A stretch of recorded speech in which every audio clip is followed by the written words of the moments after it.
1부터 족보를 조금 쉽게 보면 이렇게 됩니다. 후예들에 관한 책, 예수의 그 다음에 다윗의 아들이자 아브라함의 아들인, 아브라함은 이삭을 낳았다. 유다는 다말로부터 베레스와 세라를 낳았다. 셀몬은 라합으로부터 보아스를 낳고, 보아스는 룻에로부터 오벳을 낳고, 다윗은 우리아의 아내로부터 솔로몬을 낳았다. 그리고 13절에 바벨론으로 이주한 후에 야곱은 마리아의 남편 요셉을 낳았으니 마리아로부터 그리스도라 이름 불리는 예수가 태어났다. 17, 18절에 그러므로 후예들은 아브라함으로부터 다윗까지 14 후에, 그리고 다윗으로부터 바빌론 이주까지 14 후에, 세대, 그리고 바벨론 이주부터 그리스도까지 14세대. 18절에 예수 그리스도의 후예는 이렇다, 혹은 세대는 이렇다. 이렇게 1절에서 예수 그리스도의 계보라, 이것이 예수 그리스도의 후예들에 관한 이렇게 됐고, 그 다음에 18절에도 예수 그리스도의 후예는 이렇다, 그렇게 시작됩니다. 예수 그리스도의 후예, 그러니까 예수 그리스도의 후손에 관한 이야기인데 사실은 우리의 이야기입니다. 예수 그리스도를 통해서 구원을 이루신 그 이야기입니다. 예수님이 낳고 하는 일을 반복했기 때문에 오늘 우리도 여기에 생육하고 번성하고 있습니다. 정말 이 이야기를 믿고 순종할 때 우리도 그리스도의 가문에 속한 사람으로서 생육하고 번성하기를 바랍니다. 마태복음 1장에서 4장은 마태복음의 서론입니다. 그리고 오늘 읽은 말씀은 서론 중에 서론입니다.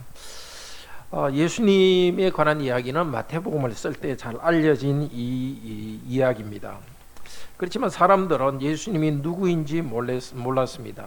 예수님에 대한 이야기는 알았지만은 예수님이 도대체 누구인가, 그분이 진정으로 누구인가에 대해서는 잘 몰랐습니다. 이 질문에 대한 오늘 본문의 답은 아주 간단합니다. 예수님은 바로 다윗의 아들이요 아브라함의 아들이다. 그리고 바벨론 포로의 아들이라. 이 세 가지 이야기를 합니다. 말하자면 예수님께서는 아브라함에 대한 약속을 이루어 가셨고, 하나님께서 다윗에 대한 약속을 이루어 가셨고, 그리고 바벨론 포로들을 해방시킨 분입니다. 2, 3, 4장을 이어가면서 예수님은 이제 다시 하나님의 아들로서 소개됩니다. 그러니까 1장에서는 다윗의 아들, 또 아브라함의 아들, 그리고 뒤에 2, 3, 4장은 하나님의 아들로 소개할 것입니다. 이분은 정말 인간의 가장 중요한 문제인 죄의 문제를 해결할 분으로 우리에게 오실 분입니다. 첫 번째로 오늘 생각할 것은 이 예수님의 예수님에 관한, 예수님이 누군가를 말씀할 때에 톨레도이란 말로서 소개합니다. 오늘 여기 나와 있는 계보라, 다윗의 자손 예수 그리스도의 계보라, 이렇게 하는 것. 그 다음에 18절에 예수 그리스도의 나심이라 되어 있는데 이것도 계보다 이렇게 되어 있습니다. 그것은 원래 구약에 창세기에 나오는 톨레도시라는 말을 이렇게 번역했는데요. 이 톨레도시라는 것이 이제 원래는 낳는다는 데서 온 말입니다. 그러니까 계보, 또 예수 그리스도의 나심, 이것은 예수 그리스도를 그리스도께서 낳은 것, 그분이 낳으신 것에 대해서 이야기합니다. 이제 구약에서는 이제 누가 누구를 낳고 누가 누구를 낳고 하는 것이 계속되는데 그 이야기를 이제 창세기에서 이어갑니다. 이렇게 이제 누가 누구를 낳고 하는 이 좀 무미건조한 이런 이야기, 족보 이야기를 이렇게 난 이유는 우리의 구원에 대해서 가르치는 바가 있습니다. 우리 구원은 우리의 느낌이 아니라 예수님께서 이루시는 역사적 사실 속에 이루어진 것입니다. 흔히 그 믿는 것을 어떤 감정으로 그렇게 이해하는 분들이 있는데, 믿음은 감정이 아니라 하나님께서 이루시는 구원의 역사적 사실입니다. 이 역사적 사실은 그 예수님께서 마치 구약에서 자녀들을 쭉 나아가듯이 예수님께서 영적 후손을 나아가는 이야기입니다. 예수님의 영적 후손은 마태복음 4장에서 제자들의 이야기에서 제자들을 부르는 데서 영적 후손이 사실은 이어져 갑니다. 그리고 마지막 마태복음 28장에서는 너희도 제자를 삼으라 이렇게 해서 예수님의 영적 후손이 계속 되어 가도록 합니다. 그러니까 예수님의 이 복음서는 예수님께서 영적 제자들을 혹은 영적 후손을 낳고 하는 그 이야기들을 계속 이어갑니다. 마태복음 10장 1장 금방 17절에서 요셉이 예수를 낳고 이렇게 말하지는 않습니다. 뭐라고 말하고 있습니까? 17절에서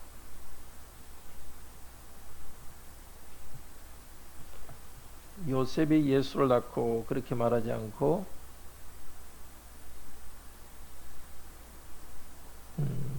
18절입니까?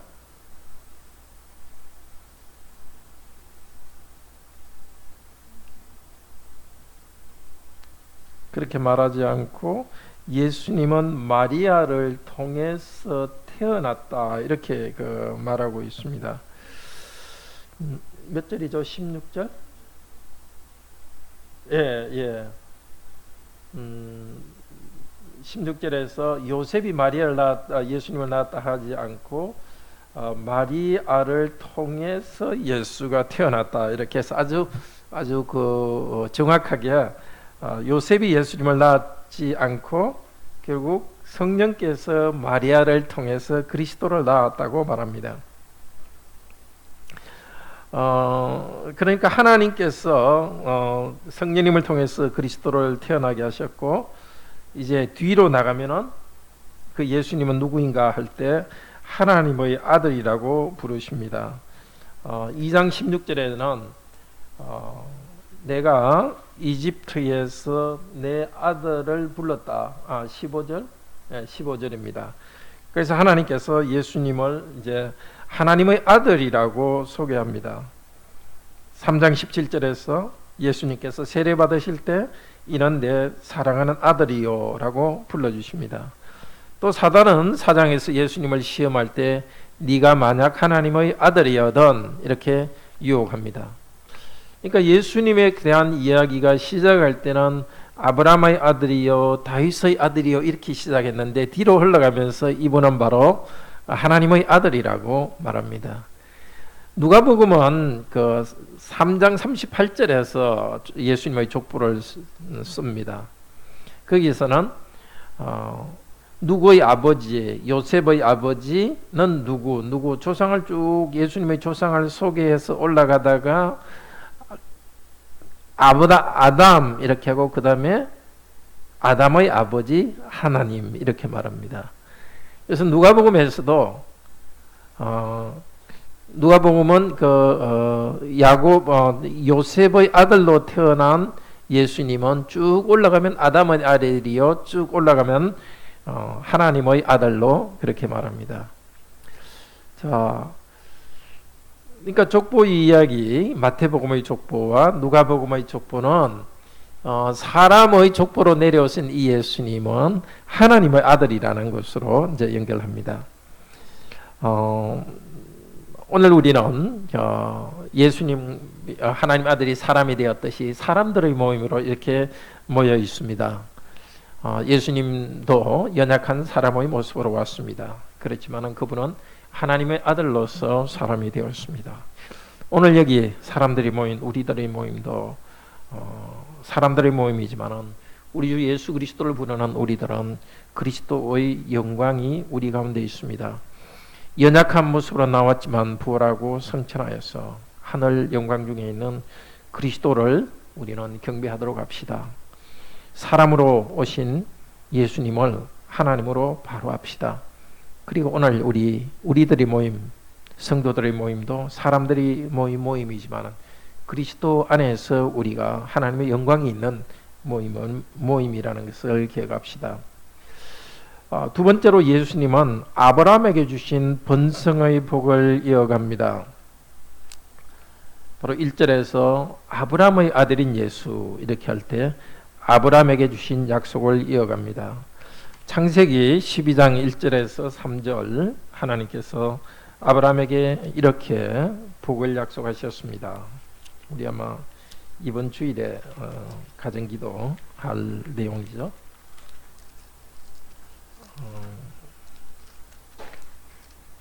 자, 12장 1절에서 3절 같이 읽읍시다. 여호와께서 아브라함에게 이르시되 너는 너희 고향과 친척과 아버지의 집을 떠나 내가 내게 보여줄 땅으로 가라. 내가 너로 큰 민족을 이루고 내게 복을 주어 내 이름을 창대하게 하리니 너는 복이 될지라. 너를 축복하는 자에게는 내가 복을 내리고 너를 저주하는 자에게는 내가 저주하리니 땅의 모든 족속이 너로 말미암아 복을 얻을 것이라 하신지라. 예수님께서 오시기 전에 하나님께서는 아브라함에게 복을 주셨고 고향 집을 떠나게 했습니다. 아브라함은 100살 때 자기의 아들을 낳았습니다. 그런데 그 아들을 낳겠다는 약속을 들었을 때는 75살이었습니다.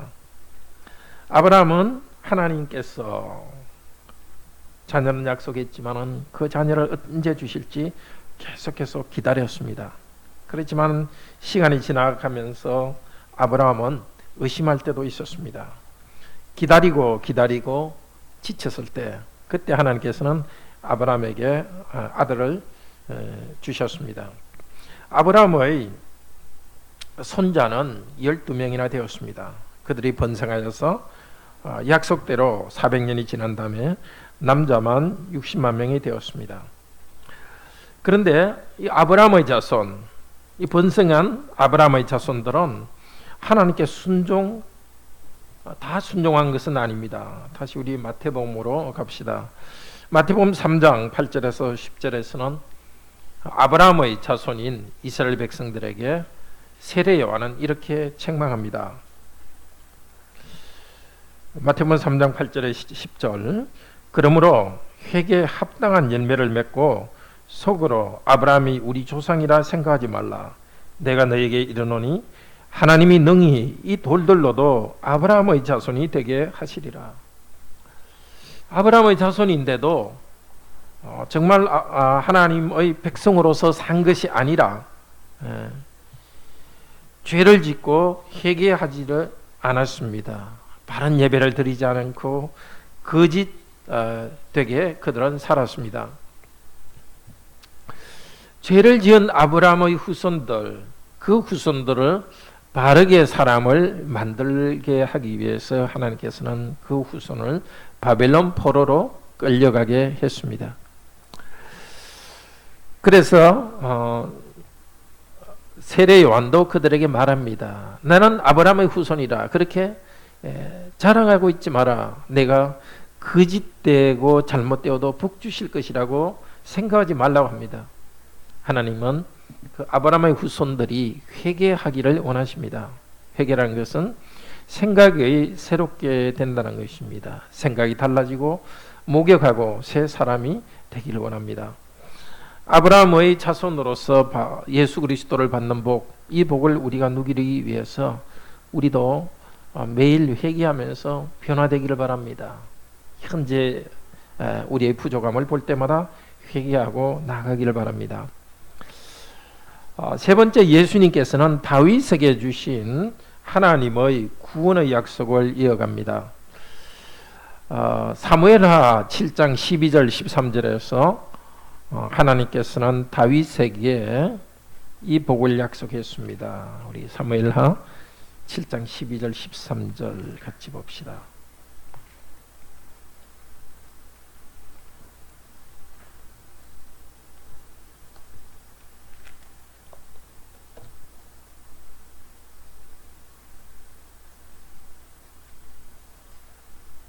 구약 474페이지입니다.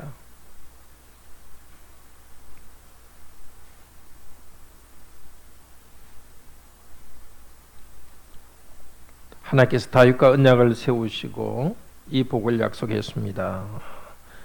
사무엘하 7장 12, 13절 같이 읽읍시다.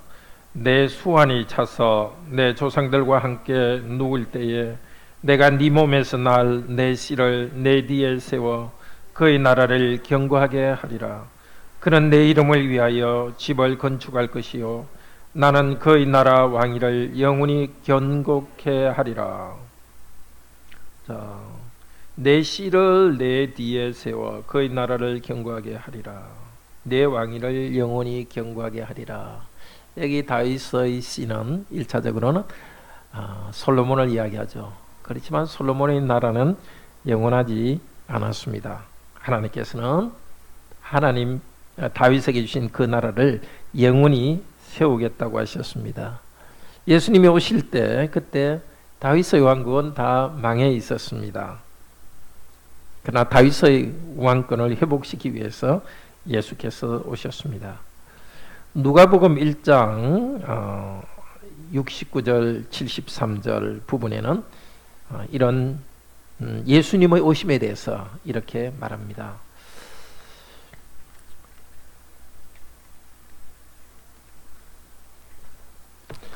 우리를 위하여 구원의 뿔을 그 종 다윗의 집에 일으키셨으니 이는 주께서 예로부터 거룩한 선지자들의 입으로 말씀하신 바와 같이 우리 원수에게서와 우리를 미워하는 모든 자의 손에서 구원하시는 구원이시라. 세례 요한의 아버지 사가랴가 예수님이 오실 것을 보면서 하나님을 찬양했습니다. 예수님께서는 이스라엘의 구원을 주신 다윗의 후손으로 오셨습니다. 다윗에게 주신 약속을 이루십니다. 누가복음 1장 72절 73절에서 계속 찬양합니다. 우리 조상을 긍휼히 여기시며 그 거룩한 언약을 기억하셨으니 우리 조상 아브라함에게 맹세하신 맹세라. 아브라함에게 준 약속을 회복하기 위해서 즉 만민이 너로 인하여 복을 받으리라고 약속하신 그 약속을 이루시기 위해서 그리스도께서 오셨습니다. 다윗의 왕권을 회복하는 것도 바로 만민이 복을 받게 하는 아브라함에게 주신 그 약속을 이어갑니다. 어떻게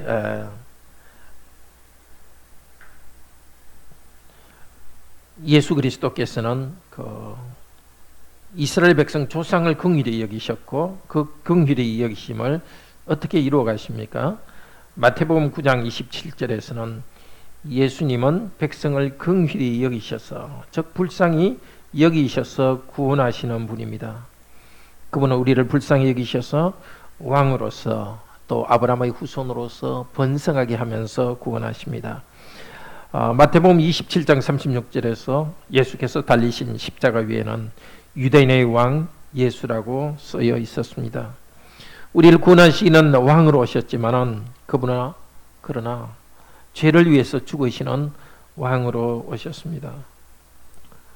오늘도 우리는 예수님을 우리를 죄인으로 보십니다. 예수님께서는 죄인인 우리를 거부하지 않으셨습니다. 왕이시지만 죄인인 우리를 거부하지 않으셨고 그렇게 우리를 받아주셔서 죄와 싸워 이기게 하셨습니다. 그리스도를 의지하여서 우리도 죄와 싸워 이기기를 바랍니다. 죄의 욕심이 유혹이 있지만 그리스도를 의지하여서 성령님을 의지하여서 승리하기를 바랍니다. 네 번째로 예수 그리스도는 바벨론 포로들을 해방하여 다시 생육하고 번성하게 하실 분입니다. 마태복음의 이 1장의 족보는 예수는 다윗의 아들 아브라함의 아들로 시작했지만은 그러나 뒤로 갈수록 예수님은 바벨론 포로의 후예로 나옵니다. 12절부터는 바벨론 포로의 후예로 나오고 있습니다. 바벨론으로 이거한 후에, 바벨론으로 잡혀간 후에 예수님은 바벨론 포로의 후예입니다. 바벨론 포로는 아시죠? 하나님의 백성들이 하나님께 순종하지 않을 때 하나님께서는 심판하셔서 그들을 1000km가 넘는 그 길을 포로로 잡혀가게 했습니다. 이스라엘에서 지금 이라크 지역으로 끌려갔습니다. 하나님을 믿는 그들이 하나님을 예배할 수도 없는 그곳으로 그들은 끌려갔습니다. 고통의 시간을 보냈습니다. 바벨론 포로로 있다가 그들은 70년 후에 돌아왔습니다. 그런데 오늘 족보 이야기에서는 이스라엘이 바벨론 포로로부터 돌아왔다는 말을 하지 않습니다. 그냥 바벨론 포로들이 계속 되어서 바벨론 포로들 중에 한 사람으로 예수님이 태어난 것처럼 말하고 있습니다. 그러니까 바벨론 포로에서 돌아온 후에 이렇게 말해야 되는데 그 말은 하지 않습니다. 이미 요셉은 또 예수님도 이스라엘에 살고 있습니다. 그런데도 바벨론 포로에 있는 것처럼 말하고 있습니다. 왜 그럴까요? 바벨론 포로로부터 돌아왔지만은 영적으로 여전히 바벨론의 포로비와 같기 때문입니다. 마태복음 4장에서 사탄이 예수님을 유혹할 때에 심지어 예루살렘 성전에서 유혹했습니다. 자, 예루살렘 성전에서 일하는 제사장들이 하나님 말씀을 바로 전하고 영적으로 깨어있지 않고 오히려 사단의 길을 걸어가면서 바른 예배를 드리고 있지 않았습니다. 그곳에 영적으로 어두웠습니다. 예수님이 오셨던 그 이스라엘에는 병든 사람도 있었습니다. 나라 팔아먹은 사람도 있었고 정말 성적으로 깨끗하지 못한 사람도 있었고 그것은 좌절의 땅이요 절망의 땅이었습니다. 예수님께서는 그 절망의 땅에 있는 그 사람의 한 사람으로 오셨습니다.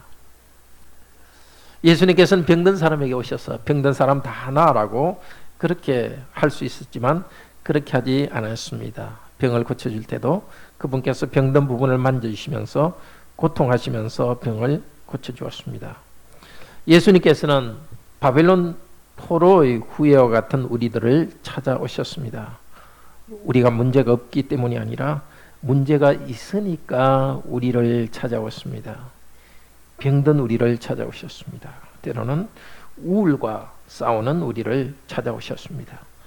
우울 때문에 사람을 만나기도 싫어하는 우리를 찾아오셨습니다. 마태복음 4장 17절에서 예수님께서는 선포하셨습니다. 회개하라, 천국이 가까웠다. 이제 천국 하나님의 나라를 세운다. 다윗에게 약속하셨던 그 나라를 다시 세운다고 말씀하셨습니다. 회개하고 이 나라로 들어오라고 말씀하십니다. 제자인 우리를 제자로 불러주십니다. 바벨론 포로인 우리들을 불러주십니다. 우리를 비난하지 않고 있는 모습 그대로 받아들여 주시면서 그 나라 백성으로 받아들여 주십니다. 육체적 아픔과 관계의 문제, 그 문제에 있는 우리를 받아들여 주십니다. 가장 큰 문제는 죄의 문제를 가진 우리들을 받아들여 주십니다.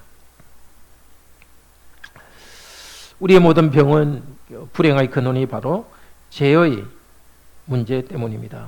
하나님을 배반하고 죄를 지은 것 때문에 근본적으로 이 땅에 질병이 들어왔습니다. 그래서 예수님은 바벨론 포로들의 고통과 같은 고통 중에 있는 우리들의 문제를 해결하기 위해서 이 땅에 오셨고 제일 먼저 죄의 문제를 해결해 주십니다.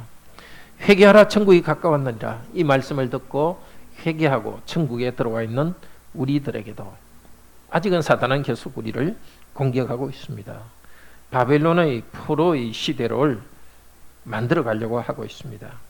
우리를 유혹합니다. 분노를 일으킵니다. 우울하게 만듭니다. 예수님은 바로 바벨론 포로의 후예들인 우리의 형제들을 우리를 형제로 삼으면서 자매로 삼으면서 우리에게 오셨습니다. 우리를 용서해 주십니다. 우리를 용서해 주시고 구원해 주시는 예수님께 나아갑시다. 이것이 바로 아브라함에게 약속하신 번성의 복입니다. 다윗에게 약속하신 하나님의 축복입니다. 우리들의 것입니다. 우리들 스스로 할 수 없지만 우리 죄를 용서하시고 구원해 주신 우리 주 예수 그리스도께서 그리스도께로 나아갑시다. 아브라함에게 내가 생족하고 번성할 것이다. 약속하신 하나님, 다윗에게 너와 너의 자손이 영원히 다스릴 것이다. 이 축복, 생존하고 번성하는 축복, 그리고 우리가 다스리는 축복, 그것이 예수님 안에서 우리의 것입니다. 예수님 안에서 우리도 왕으로서 죄와 사탄과 싸워 이길 것입니다. 예수님 안에서 우리는 아브라함의 복을 받을 것입니다. 아브라함의 복, 생육하고 번성하는 복, 바로 교회와 함께 우리는 이 땅에서 거룩한 백성으로 생육하고 번성할 것입니다. 우리들이 때가 되면 여러분들이 자녀를 혼인하고 자녀를 두고서 아브라함의 복을 이제 함께 누릴 것입니다. 죄인이 아니라 이제는 예수 그리스도 안에서 어렵게 된 백성으로서 아브라함의 복을 누릴 것입니다. 아브라함의 아들, 다윗의 아들, 바벨론 포로의 아들, 그렇지만 하나님의 아들이 지금도 하나님 우편에서 왕으로 다스리고 있습니다. 그 예수님 안에서 새로운 백성으로 우리가 생존하고 번성하고 다스리는 축복이 우리들에게 있기를 바랍니다. 함께 찬송 356장 찬송합시다.